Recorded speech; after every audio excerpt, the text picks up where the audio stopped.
ये एक छोटी सी कहानी आपकी एक ज़िंदगी को बदल सकती है। ये कहानी है एक छोटे से बच्चे की, जिसके माता-पिता बहुत अच्छे थे और बच्चा था ओनली 5 साल का।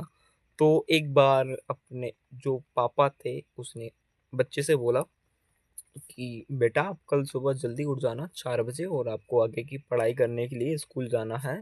और वहाँ पर आपको ना मम्मी जगाने नहीं आएँगी, तैयार करने नहीं आएँगी।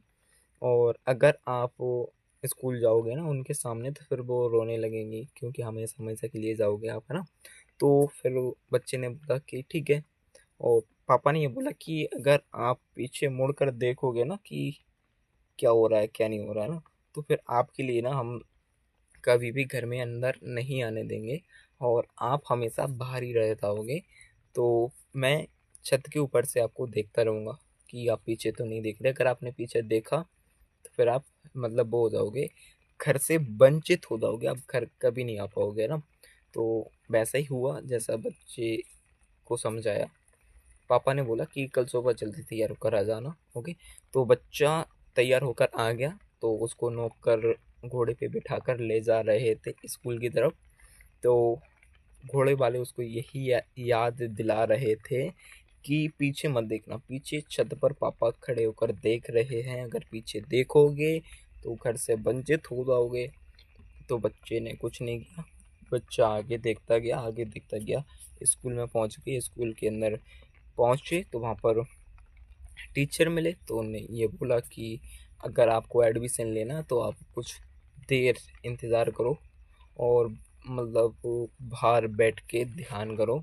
ओके, जब तक मैं ना कहूँ तब तक आंखें खोलना मत।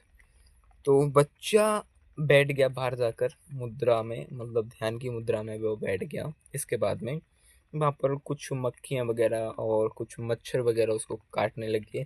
तो वो दिक्कत नहीं हुई उसको, मतलब ज़्यादा दिक्कत हुई लेकिन उसने आँखें नहीं खोली। इसके बाद में स्कूल का लंच वगैरह हुआ। तो कुछ बच्चों ने उसको डिस्टर्ब भी किया, है ना? तो भी फिर वो शांत बना रहा, अपने ध्यान के अंदर बैठा रहा। और इसके बाद में जब वो टीचर बाहर आए तो उन्होंने उससे कहा कि बेटा तुम उठो, तुम अंदर से संकल्प लेकर आए हो, तो कोई दिक्कत नहीं है, मैं आपको पढ़ाता हूँ कैसे कैसे मैं आपको पढ़ाता हूँ, वो आप सीखो। सो उस बच्चे को सिलेक्शन कर लिया उसका और उसका एडमिशन करवा दिया। इसके बाद में मैं आपको समझाना यही चाहता हूँ कि ओनली अगर दिक्कत आती है तो एक छोटे से बच्चे को भी आ सकती है, हमारे लिए नहीं, हमारे से छोटे छोटे इंसान को भी दिक्कत आ सकती है। ओके। सो इंसान अच्छा वही होता है जो छोटी उम्र में भी और दिक्कतों को झेल सकता है। जीवन का निर्माण तभी होता है भाई, जब आपके अंदर विश्वास नाम की चीज़ है। उस बच्चे को विश्वास था कि मैं आगे बढ़ सकता हूँ, तो उसको आगे बढ़ा। ओके, बाकी बेस्ट ऑफ लक। क्या समझ में आया कमेंट में ज़रूर बताएं। Thank you.